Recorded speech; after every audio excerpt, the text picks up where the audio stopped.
ചെറിയ തടസ്സം നേരിട്ടതിൽ ഖേദിക്കുന്നു. അല്പ സമയങ്ങൾ ഒന്ന് രണ്ട് തടസ്സങ്ങളുണ്ടായി, അതുകൊണ്ട് ഖേദിക്കുന്നു.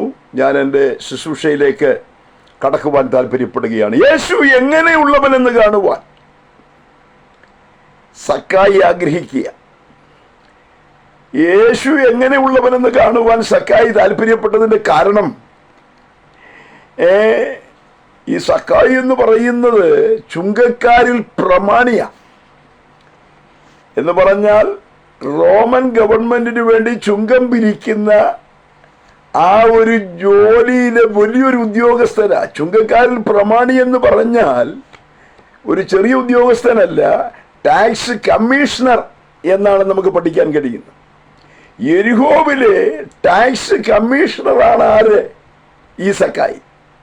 ഉന്നതമായൊരു ഉദ്യോഗത്തിലിരിക്കുന്ന മനുഷ്യൻ. പക്ഷെ യേശുവിനെ കുറിച്ചുള്ള പല വാർത്തകൾ താൻ കേട്ടു. യേശു ഒരു സാധാരണക്കാരനല്ല എന്ന് സക്കായിക്ക് മനസ്സിലായി. ഉന്നത ഉദ്യോഗത്തിലിരിക്കുമ്പോൾ തന്നെ താൻ കേട്ട വാർത്തയനുസരിച്ച് യേശു ചെയ്യുന്ന അത്ഭുതങ്ങളും യേശു മുഖാന്തരം ഉണ്ടാകുന്ന വലിയ വിടുതലുകളുമൊക്കെ താൻ കേട്ട് കഴിഞ്ഞപ്പോൾ ഈ സക്കായിക്കൊരു ആഗ്രഹം, യേശുവിനെ ഒന്ന് കാണണം. എങ്ങനെയുള്ള ആളാണെന്ന് യേശുവിനെ എനിക്കൊന്ന് കാണണം. പ്രധാനമായിട്ട് അതിൻ്റെ കാരണം, ഒന്ന്, ഈ സക്കായിയെ പോലെ തന്നെ ചുങ്കം പിരിച്ചുകൊണ്ടിരുന്ന, കഫർന്നഹൂമിൽ പിരിച്ചുകൊണ്ടിരുന്ന ഒരാളാണ് മത്തായി. മത്തായിയെ ഒരിക്കൽ യേശു വിളിച്ചു, നീ എൻ്റെ പിന്നാലെ വരിക എന്ന് പറഞ്ഞപ്പോൾ ഒറ്റ നിമിഷം കൊണ്ട് മത്തായി ചുങ്കം പിരിവല്ല ഇട്ട് യേശുവിന്റെ പിന്നാലെ പോയി. എത്ര അത്ഭുതകരമായ കാര്യമാ! ചുങ്കം പിരിവുകാരനായ മത്തായിയെ ഒന്നേ വിളിച്ചുള്ളൂ, ഒറ്റ വിളിയെ വിളിച്ചുള്ളൂ. ആ വിളിയിൽ തന്റെ ചുങ്കം പിരിവും തന്റെ ടാക്സ് കളക്ഷനും എല്ലാം ഇട്ടേച്ച് മത്തായി യേശുവിന്റെ പിന്നാലെ പോയി. അപ്പൊ ആ വിളിയുടെ ശക്തി മനസ്സിലായോ? യേശു ഒറ്റ വിളിയെ വിളിച്ചുള്ളൂ, നീ എന്റെ പിന്നാലെ വരിക. ഒറ്റ സെക്കൻഡ് കൊണ്ട് മത്തായി യേശുവിന്റെ പിന്നാലെ പോയി. ചരിത്രം പറയുന്നു, പിന്നീട് വീട്ടിൽ വന്നു, എല്ലാരെയും വിളിച്ചൊരു വിരുന്ന് നടത്തി. കർത്താവിനോട് ഒരുമിച്ച വീട്ടിൽ സന്തോഷത്തോടെ ആ വിരുന്നെല്ലാം കഴിഞ്ഞ് താൻ യേശുവിന്റെ ശിഷ്യനായി യേശുവിന്റെ പിന്നാലെ യാത്ര ചെയ്തു. നോക്കണം, ഒരു ടാക്സ് പിരിവുകാരനെ, ചുങ്കം പിരിവുകാരനെ ഒറ്റ വിളിക്ക് ശിഷ്യനാക്കി മാറ്റിയ ഈ കർത്താവിനെ കുറിച്ച് കേട്ട് കഴിഞ്ഞപ്പോൾ വാസ്തവത്തിൽ ഈ സക്കായി ഓർത്തു, എന്തൊരു മനുഷ്യനായി ഇദ്ദേഹം. ഇദ്ദേഹത്തെ കാണാതിരിക്കാൻ പറ്റത്തില്ല, ഇദ്ദേഹത്തെ ഒന്ന് കാണണം. രണ്ടാമത് താൻ കേട്ടൊരു കാര്യമുണ്ട്, യേശു ഒരു പ്രാർത്ഥനയെ കുറിച്ച് പറഞ്ഞതിനെ എല്ലായിടത്തും പരസ്യപ്പെടുത്തിയ പ്രാർത്ഥനയെ കുറിച്ച്. കാരണം ഒരു പരീശനും ചുങ്കക്കാരനും കൂടെ പ്രാർത്ഥിക്കാൻ പോയി. പരീശൻ എന്ന് പറയുന്നയാളെ സംബന്ധിച്ചിടത്തോളം പക്വതയുടെ അങ്ങേയറ്റത്ത് നിൽക്കുന്നയാളാ പരീശൻ, കേട്ടോ. പക്വതനാണെന്ന് അഭിനയിച്ച് ഇങ്ങേയറ്റം വസ്ത്രം, അതിനപ്പുറത്ത് ഈ ദേഹത്തെല്ലാം വാക്യങ്ങളും പഴയ നിയമ വചനങ്ങളും എഴുതി വെച്ച് നെറ്റിയിൽ പോലും ഒട്ടിച്ച് താൻ പക്വതനാണെന്ന് കാണിക്കുന്ന മനുഷ്യനാണ് ആര്? ഈ പരീശൻ. ഈ പരീശൻ പ്രാർത്ഥനയ്ക്ക് വന്നു, ചുങ്കക്കാരനും ആ കൂടെ പ്രാർത്ഥനയ്ക്ക് വന്നു. ചുങ്കക്കാരൻ പ്രാർത്ഥിച്ചു, എന്താ പ്രാർത്ഥിച്ചു? പാപിയായ എന്നോട് കരുണ തോന്നണമേ, നെഞ്ചത്തലച്ചൊരു പ്രാർത്ഥന. പരീശൻ പ്രാർത്ഥിച്ചു, ഞാൻ 4 വട്ടം പദാരം കൊടുക്കുന്നുണ്ട്, ഞാൻ ഉപവസിക്കുന്നുണ്ട്, പ്രാർത്ഥിക്കുന്നുണ്ട്, ചെയ്യുന്നുണ്ട്, പോകുന്നുണ്ട്, വരുന്നുണ്ട്. പക്ഷേ അവനൊരു വിടുതലുണ്ടായില്ല. അവനാ പ്രാർത്ഥിച്ചതുപോലെ തന്നെ തിരിച്ചുപോയി. പക്ഷെ നെഞ്ചത്ത് കൈവച്ച് പാപിയായ എന്നോട് കരുണ തോന്നണമെന്ന് പ്രാർത്ഥിച്ചവൻ അവൻ നീതീകരിക്കപ്പെട്ടവനായി പോയി. എന്റെ കർത്താവ് ഈ ചുങ്കക്കാരനെ നീതീകരിച്ചു. ആരും നീതീകരിക്കാത്തവനെ നീതീകരിച്ചു. കാരണം അവന്റെ സഹതാപവും അനുതാപവും അകത്തലങ്ങളിൽ നിന്ന് വെളിപ്പെട്ട അവന്റെ ഹൃദയനൊമ്പരവും കണ്ടിട്ട് എന്റെ കർത്താവ് പുറമേയുള്ള രൂപത്തിലോ ഭാവത്തിലോ ഭംഗിയിലോ പുറമേയുള്ള ഭക്തിയിലോ അല്ല, അകത്തലത്തിൽ വെളിപ്പെടുന്ന രൂപാന്തരമാണ്, സമർപ്പണമാണ് പ്രാർത്ഥനയ്ക്ക് മുഖാന്തരമെന്ന് എന്റെ കർത്താവ് എടുത്തു പറഞ്ഞ് അവനെ നീതീകരിക്കുകയുണ്ടായി. ഇത് കേട്ട് കഴിഞ്ഞപ്പോഴത്തേന് സക്കായിക്ക് തോന്നി ചുങ്കക്കാരോട് എന്തോ സ്നേഹമുള്ള ഒരാളാ ഈ കർത്താവ്. കാരണം എല്ലാവരും വെറുക്കുന്ന ആളുകളാ ഈ ചുങ്കക്കാരെ, ഈ ടാക്സ് കളക്ടേഴ്സ്. കാരണം കുത്തിപ്പിഴിഞ്ഞ് റോമൻ ഗവൺമെന്റിന്റെ അധീനതയിൽ നിന്ന് അവർക്ക് എന്തൊക്കെ മേടിക്കാമോ അവരെ ആക്കി വെച്ചിരിക്കുന്ന അതെല്ലാം മേടിച്ചിട്ട് വസൂലാക്കാവുന്ന മുഴുവൻ വസൂലാക്കി, അവർക്കും ജീവിക്കാനുള്ളത് വസൂലാക്കി. ആ നില ജീവിക്കുന്ന ഇവരെ കാണുമ്പോഴേ തുപ്പിയച്ചു പോകും മനുഷ്യൻ. ഇവരോട് വെറുപ്പാ, ഇവരോട് ആർക്കും സന്തോഷമില്ല, ഓരോ വിഭാഗക്കാർക്കും സന്തോഷമില്ല. സകല ആളുകളും വെറുക്കുന്ന ഈ ആളുകളെ സ്നേഹിക്കുന്ന ഒരു കർത്താവ് ഉണ്ടെന്ന് കേട്ടപ്പോൾ ഈ ടാക്സ് കമ്മീഷണർക്ക് ഒരു ആഗ്രഹം, എന്റെ യേശു അങ്ങനെയുള്ള ആളാണെങ്കിൽ അദ്ദേഹത്തെ എനിക്കൊന്ന് കാണണം.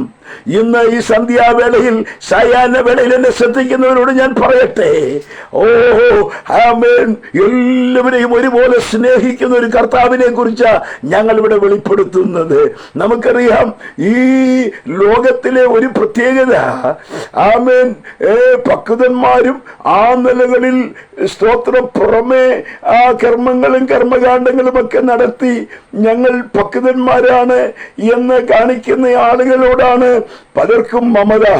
മതങ്ങൾ അവരോടാണ് മമത കാണിക്കുന്നത്. ആമേൻ എന്ന് വേണ്ട, മത ആചാര്യന്മാർക്ക് മമത അവരോടാണ്. ആമേൻ, ലോകത്തിന് മമത അവരോടാണ്. സകല ആളുകൾക്കും മമതയുള്ളത് ആരോടാണ്? ഇവിടെയുള്ള ഭക്തന്മാരെന്ന് അഭിനയിക്കുന്ന കാണിക്കുന്ന ആളുകളോടാണ്. എന്നാൽ ഇന്ന് സായാഹ്നവേളയിൽ പറയാം, ഒരു പക്വതയുമില്ലാതെ കുഴഞ്ഞവരായി, ജീവിതത്തിൽ തകർന്നവരായി, എല്ലാ നിലകളിലും കാട്ടുമുക്കാവുന്ന മുഴുവൻ കാട്ടുമുക്കി, ആമൻ, വെള്ളമടിച്ച് ചള്ളുവരിച്ച് വഴി കിടന്ന് ജീവിതം തകർന്ന് കുടുംബത്തിൽ അസ്വസ്ഥത അനുഭവിച്ച് ജീവിതത്തിന്റെ മണ്ഡലങ്ങളെല്ലാം പരാജയപ്പെട്ട് ആരോരും നിന്നെ അടുത്തു വന്ന് നിന്ന് അവൻ കൊള്ളാമെന്ന് പറയത്തക്ക നിലയിൽ ആരുമില്ലാത്ത, എല്ലാവരും കൈവടിയുന്ന ചിലരെ കൂടെ അടുത്തു പിടിച്ച് അവരെ സ്നേഹിക്കുന്ന ഒരു സ്നേഹത്തിന്റെ ഉദാത്തമായ ഉന്നതമായ മൂർത്തിഭാവമായ ഒരുവനുണ്ടെങ്കിൽ അത് ഞങ്ങൾ പ്രസംഗിക്കുന്ന നസറേയനായ യേശുവാണ്. ഹല്ലേലൂയ. അതുകൊണ്ടാണ് ഈ സത്യം ശക്തമായ ഭാഷയിൽ വിളംബരം ചെയ്യുന്നത്. ജീവിതത്തിന്റെ എല്ലാ അർത്ഥത്തിലും പരാജയപ്പെട്ട മനുഷ്യവർഗത്തെ ജീവിതത്തിൽ ആമേൻ പാപത്തിന്റെ മലീമസമായ അനുഭവത്തിൽ ജീവിതം തകർന്ന് ആമേൻ പാപത്തിന്റെ അങ്ങേ അറ്റത്തെത്തി തകർന്ന് ആമേൻ ജീവിതത്തിന്റെ ആമേൻ എല്ലാ മൂല്യങ്ങളും ഉടഞ്ഞ് ജീവിതത്തിൽ മനുഷ്യത്വമില്ലാതെ ആമേൻ ദൈവികമായ അനുഭവങ്ങളിൽ നിന്ന് അകന്നുപോയ മാനവനെ സ്നേഹിക്കുന്ന സ്നേഹത്തിന്റെ ഉദാത്തമായ ഒരു മാർഗമുണ്ടെങ്കിൽ അത് ഞങ്ങൾ പ്രസംഗിക്കുന്ന യേശു ക്രിസ്തുവിന്റെ മാർഗമാണ്. അതുകൊണ്ട് തന്നെയാണ് ഈ ടാക്സ് കളക്ടർക്ക് ഒരു ആഗ്രഹം, ഈ യേശുവിനെ ഒന്ന് കാണണം, യേശുവിനെ ഒന്ന് കാണണം. 19-ാം അധ്യായം 1-ാം വാക്യത്തിൽ എങ്ങനെ വായിക്കുന്നു? യേശുവിനെ കാണുവാനുള്ള ആഗ്രഹം. പക്ഷേ ആള് കുറിയവനാ, സക്കായിക്ക് പൊക്കമില്ല. അതേന്നേ, ദൈവം മനുഷ്യനെ ഉയർന്നവനായിട്ടാ സൃഷ്ടിച്ച, പക്ഷെ മനുഷ്യന്റെ പൊക്കം താണു പോയത് പാപം മുഖാന്തരമാണ്. അതെ, ഉന്നതമായ അനുഭവത്തിൽ തേജസ്സോടെ ദൈവിക സാന്നിധ്യത്തിൽ ദൈവം മനുഷ്യനെ സൃഷ്ടിച്ചു. ദൈവ സാന്നിധ്യം അനുദിനം അനുഭവിപ്പാൻ ദൈവം മനുഷ്യനെ ആക്കി. ഏദൻ തോട്ടത്തിൽ കർത്താവിനോടുള്ള സഹിത്വവും സാന്നിധ്യവും സാരോഗ്യവും സായുജ്യവും ഒക്കെ അനുദിനം അനുഭവിക്കുന്നവനായിരുന്നു മനുഷ്യൻ. പക്ഷെ അവന്റെ പൊക്കം താണുപോയതിന്റെ കാരണം എന്തെന്നറിയാമോ? പാപത്തിന്റെ കനീഭവിച്ച ശക്തികൾ അവന്റെ ജീവിതത്തിന് നേരെ ഉന്നം വെച്ച് കടന്നു വന്നപ്പോൾ അതിന്റെ നേരെ ഒരു ജയമെടുക്കാൻ കഴിയാതെ അതവനെ കയറി പരാജയപ്പെടുത്തിയതാണ് അവന്റെ പൊക്കം കുറഞ്ഞത്. അതാ ദൈവ സാന്നിധ്യം നഷ്ടപ്പെട്ടത്, ദൈവ തേജസ് നഷ്ടപ്പെട്ടത്. ദൈവികമായ അനുഭവങ്ങളിൽ നിന്ന്, അതിൻ്റെതായിരിക്കുന്ന ഉന്നതമായ അവസ്ഥയിൽ നിന്ന് അവൻ പരാജയത്തിലേക്ക് താണുപോയതിന്റെ കാരണം പാപമാണ് എന്ന് പറയുവാൻ ഞങ്ങൾ താല്പര്യപ്പെടുകയാണ്. പാപമാണ്, പാപമാണ്. മനുഷ്യനെ താഴ്ത്തിയത് പാപമാണ്. മനുഷ്യനെ സംബന്ധിച്ചിടത്തോളം ഇന്നീ കാണുന്ന നിലയിലല്ല ദൈവം മനുഷ്യനെ സൃഷ്ടിച്ചത്. ദൈവം മനുഷ്യനെ സൃഷ്ടിച്ചത് തേജസ്സുള്ളവനായിട്ടാണ്, തേജസ്സിന്റെ പുത്രന്മാരായിട്ടാണ് സൃഷ്ടിച്ചത്. ആ നിലകളിൽ ദൈവ സാന്നിധ്യം അനുദിനം അനുഭവിച്ചറിഞ്ഞ് ദൈവത്തോട് സംഭാഷിക്കുന്ന അവസ്ഥ മനുഷ്യനുണ്ടായിരുന്നു. മാത്രമല്ല, ദൈവം മനുഷ്യന് വേണ്ടി എല്ലാം കരുതി വെച്ച ആ ഏദേന്റെ അനുഭവം എന്ന് പറയുന്നത് അതുപോലെ ഉന്നതമായ അനുഭവം വേറെ ഉണ്ടായിരുന്നില്ല. ഇതെല്ലാം മനുഷ്യന്റെ ഉയർച്ചയെ കുറിക്കുക. ആ നിലകളിൽ ഉയർന്ന ഉന്നതമായ അനുഭവത്തിൽ നിന്ന് ഒരു പിടി, ഒരു പടി അല്ല, അനേക പടികൾ മനുഷ്യൻ താണുപോയതിന്റെ കാരണം എന്ന് പറയുന്നത്, മനുഷ്യന് സംഭവിച്ച അപജയം എന്ന് പറയുന്നത് പാപം മുഖാന്തരം സംഭവിച്ചതാണ്. ഇന്ന് കാണുന്ന സകല കെടുതികളും പാപം മുഖാന്തരമാണ്. ദൈവത്തോട് മനുഷ്യൻ അടുക്കാൻ ശ്രമിക്കുന്നു എന്നുള്ളത് ശരിയാണെങ്കിലും പാപം മനുഷ്യനെ ദൈവത്തിൽ നിന്ന് അകറ്റിയിരിക്കുക. ദൈവവും മനുഷ്യരുമായി ബന്ധമില്ലാത്തതിന്റെ കാരണം അതിന്റെ നടുവിൽ ബാധിച്ചിരിക്കുന്ന മാരകരമായ കൊറോണയാണ് പാപം. പാപത്തിന്റെ മാരകരമായ ശക്തി ഇന്ന് മനുഷ്യ കുടുംബങ്ങളെ ദൈവത്തിൽ നിന്ന് അകറ്റിക്കൊണ്ടിരിക്കുക. പാപം മനുഷ്യനെ ദൈവത്തിൽ നിന്ന് അകറ്റുന്നു. സ്തോത്രം. എന്നാൽ പാപപരിഹാരം വരുത്തിയെങ്കിൽ മാത്രമേ മനുഷ്യന് ദൈവത്തിങ്കിലേക്ക് അടുക്കാൻ കഴിയുള്ളൂ. ഒത്തിരി കോവണികൾ, ഒത്തിരി മതങ്ങൾ, ഒത്തിരി മാനുഷിക ചിന്തകളെല്ലാം മനുഷ്യൻ ദൈവത്തിങ്കിലേക്ക് മനുഷ്യനെ അടുപ്പിക്കുവാൻ വേണ്ടി കണ്ടെത്തുന്നുള്ളൂ. ശരിയാ, അതെല്ലാം മനുഷ്യന്റെ മസ്തിഷ്കത്തിൽ ഉരുത്തിരിയുന്ന കേവലം ചിന്തകളാണ്. അതൊന്നും ദൈവത്തിങ്കിലേക്ക് മനുഷ്യനെ അടുപ്പിക്കുന്നില്ല. കാരണം ദൈവവും മനുഷ്യനും തമ്മിൽ അകന്നിരിക്കുന്നത് പാപം മുഖാന്തരമാണ്. വിശുദ്ധ ബൈബിളിൽ വാക്യങ്ങളൊക്കെ എടുത്തുദ്ധരിക്കുവാൻ എനിക്ക് കഴിയുമെങ്കിലും ആ ഭാഗത്ത് കൂടുതലായി ഞാൻ കടക്കുന്നില്ല. പാപമാണ് മനുഷ്യനെ താഴ്ത്തിയത്. അപ്പോൾ നോക്കണമേ, ഈ സഖായിയെ സംബന്ധിച്ചിടത്തോളം പൊക്കം കുറഞ്ഞ മനുഷ്യനാ. ഇവിടെ പുരുഷാരമെല്ലാം ഇങ്ങനെ നടക്കുക യേശുവിന്റെ പിന്നാലെ. ആഗ്രഹമുണ്ട് യേശുവിനെ കാണണം, ആവേശത്തോടും കൂടെ വരികയാ, താല്പര്യത്തോടെ വരികയാ. ഇന്ന് ഈ സായാഹ്ന വേളയിൽ ആഗ്രഹത്തോടെ വരുന്നവനെ മാനിക്കുന്ന ഒരു ദൈവമുണ്ടെന്ന് ഞാൻ വിളിച്ചു പറയുക.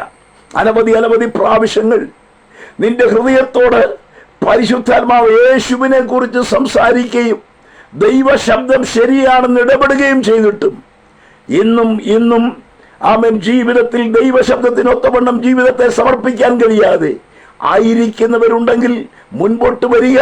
നിങ്ങളുടെ ജീവിതത്തെ ധന്യമാക്കുവാൻ യേശുവിന് കഴിയുമെന്നുള്ള ദൂത് ഞങ്ങൾ ശക്തമായ ഭാഷയിൽ വിളിച്ചു പറയുകയാണ്. ഞങ്ങളുടെ വിശ്വാസികൾ മാത്രമല്ല ഇത് കേൾക്കുന്നത്, ഈ ശുശ്രൂഷ ശ്രദ്ധിക്കുന്ന ഈ സോഷ്യൽ മീഡിയയിലുള്ള സകല ആളുകളും പറയുന്നു, ഇതൊരു മതത്തെക്കുറിച്ചുള്ള പ്രഭാഷണമല്ല. യേശുവിന് മതമില്ല. ഈ ലോകത്തിൽ അനവധി മതങ്ങളുണ്ട്. അതിന് തത്വങ്ങളുണ്ട്, അതിന് ജപങ്ങളും തപങ്ങളും കർമ്മങ്ങളും കർമ്മകാണ്ഡങ്ങളുമുണ്ട്. എന്നാൽ ഇവിടെ മതമില്ലാത്ത, അർത്ഥാൽ ഒരു വഴി ഒരുക്കി തന്ന, ഒന്നുകൂടെ പറഞ്ഞാൽ ഒരു മാർഗം എന്നുള്ള നിലയിൽ ചരിത്രത്തിൽ ഇറങ്ങി വന്ന, ചരിത്രത്തിൽ ഇന്നും ശക്തിയോടുകൂടെ അവൻ അനേകരെ ഈ മാർഗത്തിലൂടെ നടത്തി അവരുടെ ജീവിതം ധന്യമാക്കി മാറ്റുന്ന ഒരേ ഒരു മാർഗമാണ് ക്രിസ്തുവിന്റെ മാർഗം. അവിടെ ജാതിയില്ല, ഉച്ചനീത കുലഹീന കുലശ്രേഷ്ഠതയില്ല, ഇന്നതാണ് ഇങ്ങനെയാണ്, അവർ ഇന്നതാണ്, ഇതൊന്നും പറയുന്നില്ല. അതിനപ്പുറത്ത് മനുഷ്യൻ ഉണ്ടാക്കിയിരിക്കുന്ന സകല കടമ്പകളും പൊട്ടിച്ച് അതിനപ്പുറത്ത് മനുഷ്യന്റെ ഹൃദയത്തിനകത്ത് വ്യക്തമായ രൂപാന്തരം വരുത്തുന്ന, അവന്റെ ജീവിതത്തെ മാറ്റിമറിക്കുന്ന, പരിവർത്തനോന്മുഖമായ ഒരനുഭവത്തിലേക്ക് അവനെ കൊണ്ടുവരുന്ന, ദൈവികമായിരിക്കുന്ന, ധാർമ്മികമായിരിക്കുന്ന, ഉദാത്തമായ, ഉന്നതമായ ഒരു അനുഭവമാണ് ഞങ്ങൾ പ്രസംഗിക്കുന്ന നിർമ്മലമായ സുവിശേഷം. അത് അടുത്തറിഞ്ഞിട്ടുള്ളവർക്ക്, അതിൻ്റെ അനുഭവം ജീവിതത്തിൽ പ്രാപിച്ചവർക്ക് ദൈവത്തെ സ്തുതിക്കുവാനായിട്ട് കഴിയത്തുള്ളൂ. വടക്കേ ഇന്ത്യയിലുള്ള ഒരു മനുഷ്യൻ, അദ്ദേഹം രക്ഷിക്കപ്പെട്ടൊരു അനുഭവത്തെക്കുറിച്ച് ഞാൻ വായിച്ചിട്ടുണ്ട്. അദ്ദേഹം സ്തോത്രം ജീവിച്ചിരുന്ന കാലത്ത് ഹൈന്ദവ വിശ്വാസത്തിന്റെ ആചാരങ്ങളും അനുഷ്ഠാനങ്ങളും കർമ്മങ്ങളും കർമ്മകാണ്ഡങ്ങളും നടത്തി ഒരു നമ്പൂതിരി ഭവനത്തിൽ നിലകളിൽ പൂണൂലണിഞ്ഞ് ശക്തമായ നിലയിൽ ജീവിച്ചിരുന്ന ഒരു മനുഷ്യൻ. ആ കർമ്മങ്ങളും കർമ്മകാണ്ഡങ്ങളും നടത്തിയിരുന്ന ഒരു മനുഷ്യൻ. എന്നാൽ ജീവിതത്തിൽ ആവോളം സ്വസ്ഥതയില്ലാതെ, സമാധാനമില്ലാതെ, തകർന്ന അനുഭവങ്ങളുമായി മുൻപോട്ട് പോയപ്പോൾ വഴിവക്കിൽ വെച്ച് യേശു ക്രിസ്തുവിനെ കണ്ടെത്തി. ജീവിതം യേശുവിൽ സമർപ്പിച്ചു കഴിഞ്ഞപ്പോൾ തന്റെ ജീവിതത്തിൽ വലിയ വ്യത്യാസമുണ്ടായി. അന്ന് വരെ ഇല്ലാത്ത സന്തോഷമുണ്ടായി, അന്ന് വരെ ഇല്ലാത്ത സമാധാനമുണ്ടായി. ജീവിതം പാടെ മാറിയപ്പോൾ താൻ ഇങ്ങനെ ഒരു പാട്ടെഴുതി. ആമേൻ. എന്റെ ചെറിയ പ്രായം മുതലേ ഞാൻ കേൾക്കുന്ന ഒരു മനോഹരമായ ഒരു ഹിന്ദി ഗാനമാണ്. ജബ്സെ പ്യാരാ यीशु आया मेरा जीवन बदल गया, जब से मैंने उसे पाया मेरा जीवन बदल गया. യേശുവൻ ഉള്ളത്തിൽ വന്ന നാളിൽ എന്തു മാറ്റം വന്നു എന്നിൽ, തന്നെ ഞാൻ ഉള്ളത്തിൽ ഏറ്റതാലേ എന്തു മോദം വന്നു എന്നിൽ. ഞങ്ങളെ ശ്രദ്ധിക്കുന്ന പ്രിയപ്പെട്ടവരെ, യേശു ക്രിസ്തു അകത്ത് വന്നാൽ ഈ ലോകത്തിന് തരുവാൻ കഴിയാത്ത സന്തോഷം, ലോകത്തിന് എടുക്കാൻ കഴിയാത്ത സമാധാനം, ഈ ലോകത്തിൽ നിന്നെങ്ങും കിട്ടാത്ത ദൈവികമായിരിക്കുന്ന ശാന്തി, ദൈവികമായിരിക്കുന്ന അനുഭവങ്ങൾ അകത്തലത്തിൽ ആത്മാവിൽ പ്രാപിച്ചെടുത്ത് ദൈവത്തെ സ്തുതിക്കാൻ കഴിയുന്ന ഉദാത്തമായ ഒരു മാർഗമാണ് ഞങ്ങൾ അനുഭവിക്കുന്ന ഈ ഉന്നതവും ശ്രേഷ്ഠവുമായ യേശു ക്രിസ്തുവിലൂടെയുള്ള നിത്യജീവന്റെ മാർഗം. ഇതൊരു മതത്തിന്റെ പേരിൽ മാറ്റി നിർത്തി ഇതിന് കടമ്പകളും പേരുകളും ഇതിന് ആചാരങ്ങളും അനുഷ്ഠാനങ്ങളും അതിൻ്റെതായിരിക്കുന്ന നിലകളിൽ ഉണ്ടാക്കി ഇതൊരു മതമാണെന്ന് വരുത്തി തീർക്കുന്ന പല പല കാര്യങ്ങളും ഇവിടെ ഉണ്ട്. പക്ഷേ ഞങ്ങൾ ശക്തമായി വ്യക്തമായി വചനത്തിന്റെ കറതീർന്ന സന്ദേശത്തിലൂടെ വ്യക്തമായി വിളിച്ചു പറയുന്നു. യേശു ക്രിസ്തുവിന്റെ മാർഗം ഒരു മതമല്ല, കേവലം ഒരു റിലീജിയൻ അല്ല, ഒരു അഭിപ്രായമല്ല, ഒരു ഒപ്പീനിയൻ അല്ല, മറിച്ച് സ്വർഗത്തിൽ നിന്ന് ഈ താണ ഉലകത്തിലേക്ക് ഇന്നേക്ക് 2000 പരം വർഷങ്ങൾക്ക് മുൻപ് കാലിത്തൊഴുത്തിൽ പിറന്നു വീണ് കാൽവരി വരെ നടന്നു നീങ്ങി, കാൽവരി ക്രൂശിൽ പിടഞ്ഞു മരിച്ച് മരണത്തെ ജയിച്ചു 3-ാം ദിവസം ഉയർത്തെന്നേറ്റ് തുറക്കപ്പെട്ട ഒരു കല്ലറ മണ്ണിലെ മാലോകരുടെ മുമ്പിൽ പ്രദാനം ചെയ്തുകൊണ്ട് ഉയരങ്ങളിലേക്ക് കടന്നുപോയി. ഇനിയും ഞാൻ മടങ്ങി വരുമെന്ന് പറഞ്ഞ് ഇന്ന് കാണുന്ന കർത്താവിന്റെ വരവിനുള്ള സകല സൈനികളും സകല അടയാളങ്ങളും നിറവേറിക്കൊണ്ടിരിക്കുമ്പോൾ ശക്തമായ ഭാഷയിൽ വ്യക്തമായി ഞങ്ങൾ വിളിച്ചു പറയുന്നു, ചരിത്രത്തിൽ ഇതുപോലെ മാനവനെ മാറ്റുന്ന, മാനവനെ രൂപാന്തരപ്പെടുത്തുന്ന മറ്റൊരു മാർഗമില്ല. ഇവിടെ വന്നിട്ടുള്ള ഉന്നതന്മാരുണ്ട്, ശാമ്പ്രാട്ടുകളുണ്ട്, ഗുരുക്കന്മാരുണ്ട്, തത്വജ്ഞാനികളുണ്ട്, സമുദായം പറഞ്ഞിട്ടുള്ളവരുണ്ട്, സമുദായ സ്നേഹികളുണ്ട്, മന്ത്രവാദികളുണ്ട്, ആഭിചാരകന്മാരുണ്ട്, പലതും ചെയ്തു കൂട്ടിയവരുണ്ട്. എന്നാൽ അവരുടെ എല്ലാം ജീവിതത്തിൽ ഓരോ നിമിഷം മരണത്തിന് അതിന് തണുത്ത കരങ്ങൾക്ക് അവർ ഒതുങ്ങിയപ്പോൾ, മരണത്തിന്റെ കരങ്ങൾക്കുള്ളിൽ, കല്ലറയ്ക്കുള്ളിൽ അവരെ കടന്നുപോയപ്പോൾ മരണത്തെ ജയിച്ചുയർത്തുന്നേറ്റ ഒരേ ഒരുവൻ, അത് ഞങ്ങൾ പ്രസംഗിക്കുന്ന കർത്താവായ യേശു ക്രിസ്തുവ. അതുകൊണ്ടാണല്ലോ ഈ സത്യം ശക്തമായ നിലയിൽ ഞങ്ങൾ പരസ്യമായും ഇങ്ങനെയുള്ള ഫേസ്ബുക്ക് പേജുകളിലും ഒക്കെ പ്രസംഗിക്കുന്നത്.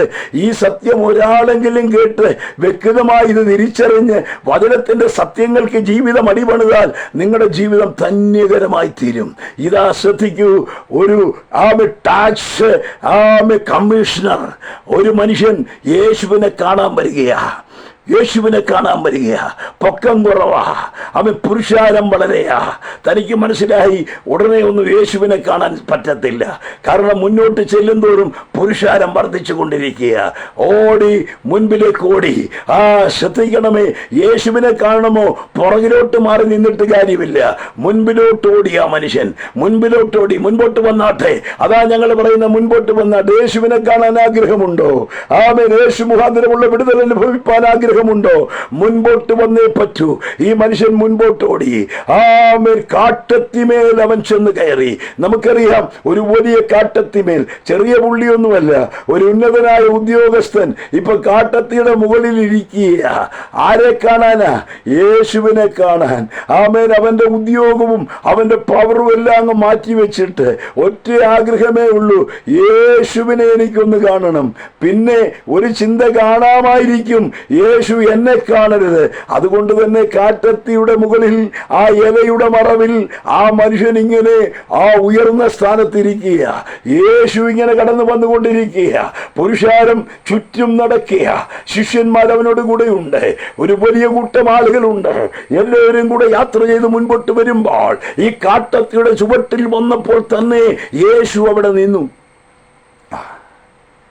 എന്നിട്ട് മുകളിലേക്ക് നോക്കി പറഞ്ഞു, സക്കായി, വേഗം ഇറങ്ങി വാ. കണ്ടോ, സക്കായിയുടെ ഇരിപ്പ് യേശു കണ്ടു. കാരണം തന്നെ കാണാൻ ആഗ്രഹിക്കുന്നവരെ വിട്ടെന്റെ യേശു കടന്നു പോകത്തില്ല. ഇന്ന് ഞങ്ങൾക്കല്ല പറയാനുള്ളത്.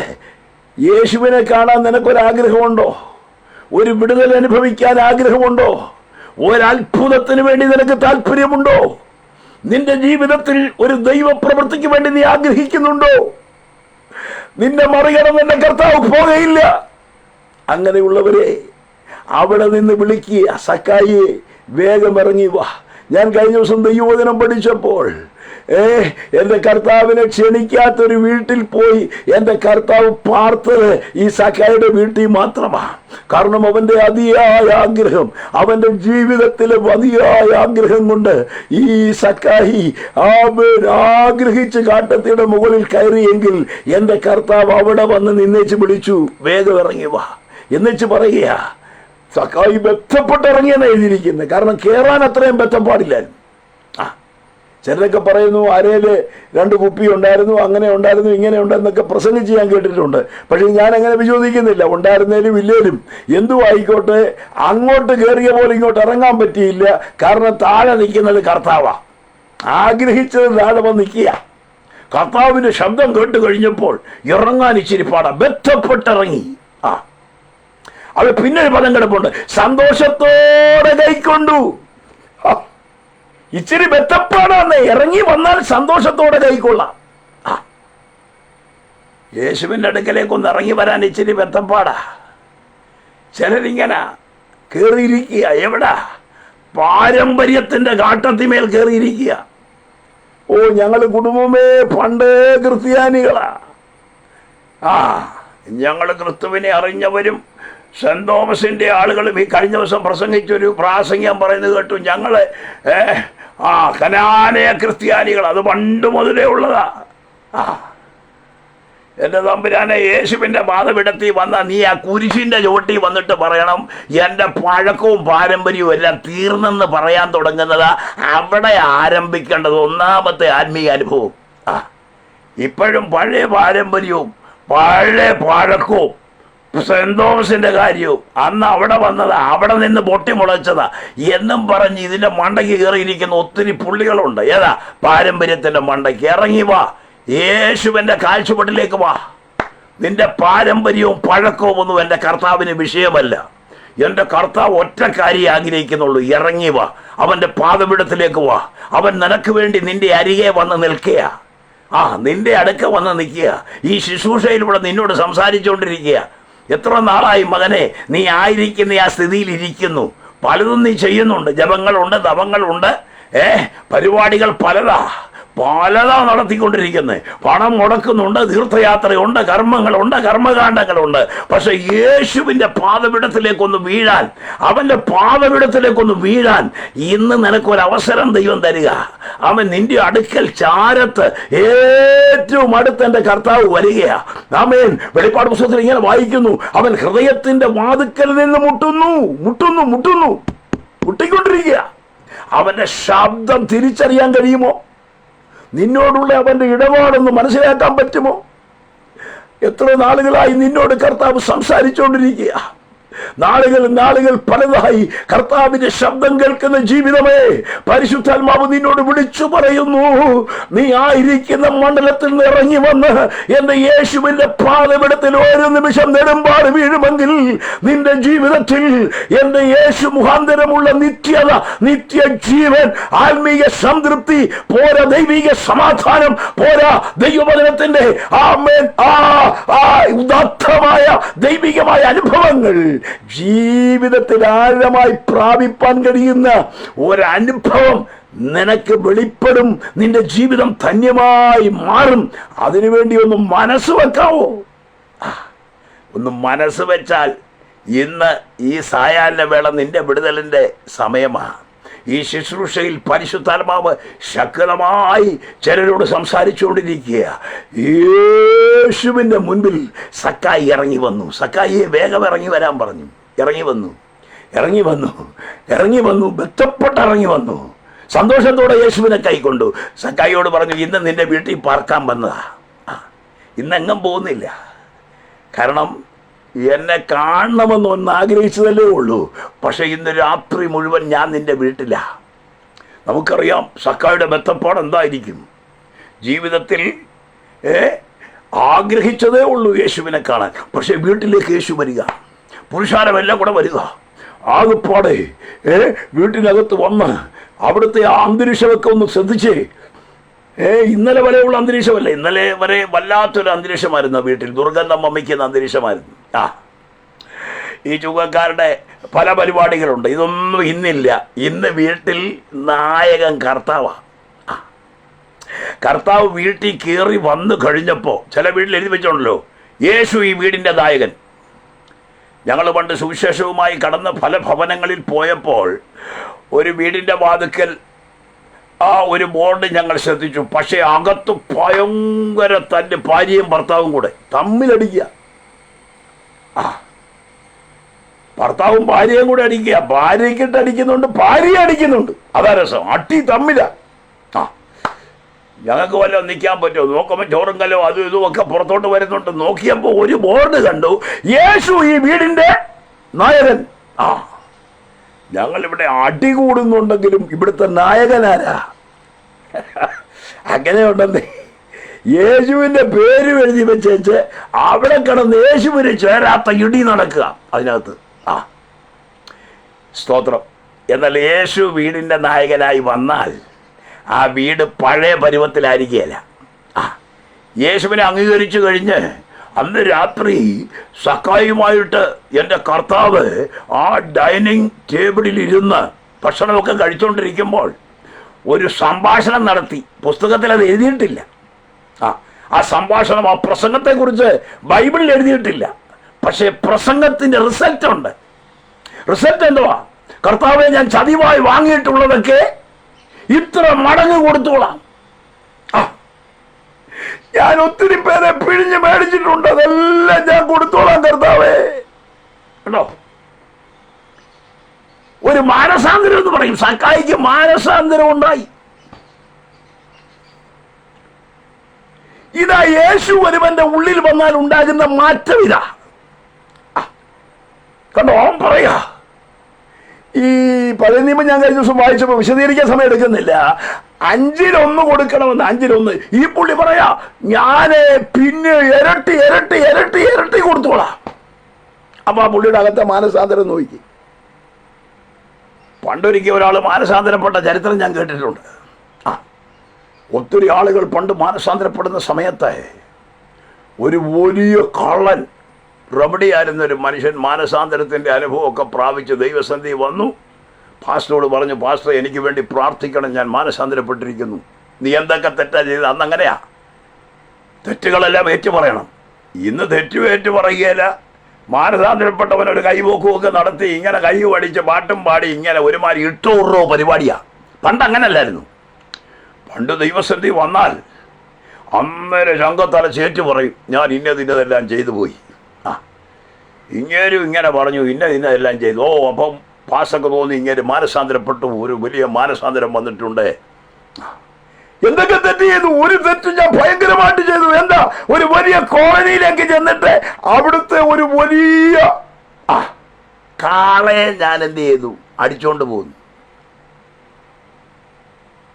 അതെവിടെയാന്ന് പിടിയുണ്ടോ? കോളനി അറിയാം, പക്ഷെ വീട് നല്ല പിടിയില്ല.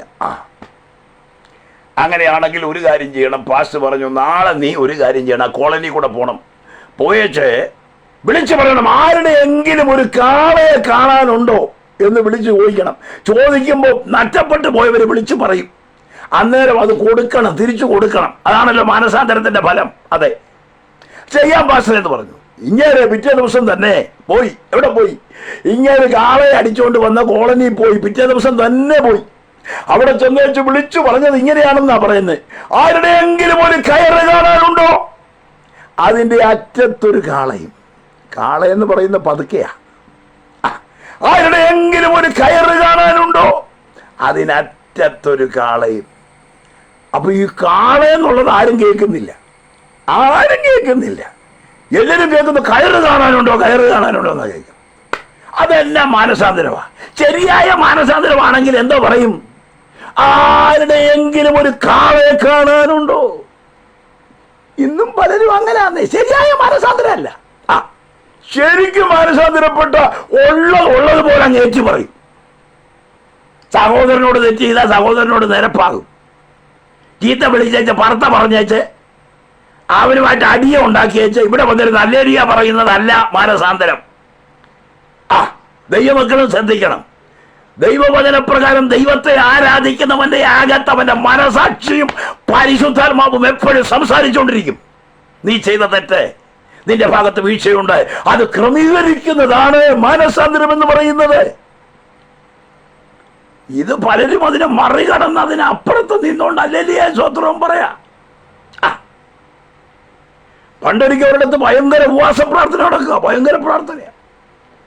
ഇപ്പൊ 3-4 സഹോദരിമാരിരുന്ന് ഭയങ്കര ആത്മാവിൽ തുള്ളിക്കൊണ്ടിരിക്കുക. ഒരാൾ കയറി വന്ന് പാസ്റ്ററെ വിളിച്ചേച്ച് പറഞ്ഞത്, ആ സഹോദരിമാരില്ലേ, ആ 3 തുള്ളുന്ന പുള്ളികളുണ്ടല്ലോ, എനിക്ക് ഇത്ര നാളായി തരാനുള്ള കാശ് പാസ്റ്ററെ മേടിച്ച് തന്നിട്ട് ഇവിടെ തുള്ളിച്ചാൽ മതി. പാസ്റ്റർ ദയവായി എന്നോട് ക്ഷമിക്കണം, ഇത്രയും നാളുകളായി എന്നോട് കാശ് മേടിച്ചിട്ട് അവളുമാര് തിരിഞ്ഞു പോലും നോക്കിയിട്ടില്ലെന്ന് പറഞ്ഞു. അത് നോക്കണം, ഇവിടെ ഭയങ്കര തുള്ളലാ. അപ്പൊ ജീവിതത്തിൽ എങ്ങനെ ജീവിക്കുകയല്ല മാനസാന്തരം എന്ന് പറയുന്നത്. കർത്താവിനെ അറിഞ്ഞു, സ്നേഹിച്ചു, സ്നാനപ്പെട്ടു, കൃപ വന്നു, സഭയെ കൂടി, കൈയടിച്ചു, പാട്ടുപാടി, അതുകൊണ്ടല്ല എന്നൊന്നും വെക്കരുതേ. മാനസാന്തരം എന്ന് പറയുന്ന ഓരോ ദിവസവും ഉണ്ടാകണം. ഏറ്റുപറച്ചിൽ ഓരോ ദിവസവും ഉണ്ടാകണം. കുറവുകൾ കണ്ടുപിടിക്കണം, പരാജയം കണ്ടുപിടിക്കണം, നമ്മുടെ ജീവിതത്തെ ഒരുക്കണം, നമ്മെ തന്നെ ശുദ്ധീകരിക്കണം. കഴിഞ്ഞ ദിവസങ്ങളിൽ പറഞ്ഞത് ഞാൻ വായിച്ചു, മാനസാന്തരപ്പെട്ടവർ മാനസാന്തരപ്പെടാകിയാൽ മാനസാന്തരപ്പെടാനുള്ളവർ മാനസാന്തരപ്പെടുന്നില്ല. എന്താ അർത്ഥം? എടാ, ഇപ്പൊ ആളുകളെല്ലാം മാനസാന്തരപ്പെടാത്ത, നീ പെടുന്നില്ല. മാനസാന്തരപ്പെട്ട നിനക്കൊരു മാനസാന്തരം ലോകത്തിന്റെ മുമ്പിൽ ഇല്ല. അതുകൊണ്ട് എന്തോ വേണ്ടി മാനസാന്തരപ്പെടാനുള്ളവര് പെടുന്നില്ല. മാനസാന്തരപ്പെട്ടവരായ നമുക്ക് മാനസാന്തരത്തോടു കൂടി ഒരു ജീവിതം കാഴ്ചവെക്കാം. അതുകൊണ്ടല്ലേ വായിക്കുന്നത്, മാനസാന്തരത്തിന് തക്ക ഫലം കായ്പീൻ. സക്കായിക്ക് മാനസാന്തരം ഉണ്ടായി കേട്ടോ, ഏറ്റുപറഞ്ഞു കേട്ടോ, അവന്റെ ജീവിതം ശുദ്ധീകരിച്ചു കേട്ടോ, അവൻ യേശുവിനെ ആശ്ലേഷിച്ചു, ആ കുടുംബം സന്തോഷിച്ചു. നാം വായിച്ച വാക്യമല്ല, ഇവനും അബ്രഹാമിന്റെ മകനാകിയാൽ ഇന്ന് ഈ വീടിന് രക്ഷ വന്നു. യേശു മുഖാന്തരം ചിലരെ കൂടെ കർത്താവ് രക്ഷിക്കുവാൻ ആഗ്രഹിക്കുന്നു. ഇതുവരെ യേശുവിനെ കാണുവാൻ ആഗ്രഹിച്ചിട്ട് ജീവിതത്തിൽ കണ്ടെത്തുവാൻ കഴിയാതെ അവൻ യേശുവിന്റെ പിന്നാലെ ഇന്നും എനിക്കൊരാഗ്രഹമുണ്ട്, എനിക്കൊരു വിടുതൽ പ്രാപിക്കണം, എൻ്റെ യേശുവിനെ എനിക്കൊന്ന് കാണണം എന്ന് ആഗ്രഹിക്കുന്ന ആരെങ്കിലും ഉണ്ടോ? പരിശുദ്ധാത്മാവ് വിളിച്ചു പറയുന്നു, നിന്റെ ജീവിതത്തെ പാടെ മാറ്റി, നിന്റെ കുടുംബത്തിന്റെ സ്ഥിതിയെ മാറ്റി, നിന്റെ അവസ്ഥകളെ മാറ്റി നിനക്ക് യഥാർത്ഥമായ ഒരു വിടുതൽ നൽകി. കാണാതെ പോയതിനെ തെരഞ്ഞു രക്ഷിക്കുന്ന കർത്താവിന്റെ സ്നേഹം ഇന്ന് ഈ സായാഹ്നവേള ഇതിന്റെ കുടുംബത്തിലേക്ക് വരുന്നു. പറഞ്ഞാട്ട് കർത്താവെ, ഞാൻ റിസീവ് ചെയ്യുകയാണ്, ഞാൻ സ്വീകരിക്കുകയാണ്, എൻ്റെ ഹൃദയം തുറക്കുകയാണ്. അങ്ങ് എൻ്റെ ജീവിതത്തിൽ വരണം, എൻ്റെ ജീവിതം അവൻ പാടയൊന്നും മാറട്ടെ, എനിക്കൊരു മാനസാന്തരത്തിന്റെ അനുഭവം തരണം, എനിക്ക് അങ്ങേ വേണം, അങ്ങയുടെ ഹിതപ്രകാരം ഞാൻ എന്നെ തന്നെ സമർപ്പിക്കുന്നു എന്ന് ഒരു വാക്കിൽ നിങ്ങൾ പ്രാർത്ഥിച്ചാട്ടെ. യേശു നിങ്ങളുടെ ഹൃദയങ്ങളിലേക്ക് വരും. നിങ്ങളുടെ ജീവിതത്തിൻ്റെ തകർന്ന അനുഭവങ്ങളെ മാറ്റും. നിങ്ങളുടെ ആശയറ്റ അവസ്ഥകളെ എൻ്റെ യേശു രൂപാന്തരപ്പെടുത്തും. യേശുവുള്ള ധന്യകരമായ ഒരു ജീവിതത്തിന് ഉടമയായി തീരുവാൻ ഈ വചനം കേൾക്കുന്ന ഏവർക്കും ഇടയായി തീരട്ടെ. ഞങ്ങളുടെ പരിശുദ്ധ ദൈവമേ, സ്വർഗസ്ഥ പിതാവേ, ഈ വചനം കേൾക്കുന്ന എല്ലാ പ്രിയപ്പെട്ടവരെയും ആദരിക്കണമേ. ഈ വചനത്തിൻ്റെ ശബ്ദം അനേകർക്ക് വിടുതലിന് കാരണമാകണം. ഈ ശുശ്രൂഷയുടെ പിൻപിൽ അണിനിരന്നിരിക്കുന്ന ദൈവദാസിദാസന്മാർക്കായി സ്തോത്രം, ഈ ഗ്രൂപ്പിനായി സ്തോത്രം. എല്ലാ നിലകളിലും ഈ ശുശ്രൂഷ ആമേൻ അങ്ങയുടെ മഹത്വത്തിനും കാരണമാക്കി തീർത്താട്ടെ. പുത്രനെ മഹത്വപ്പെടുത്തും യേശു ക്രിസ്തുവിൻ നാമത്തിൽ തന്നെ. ആമേൻ.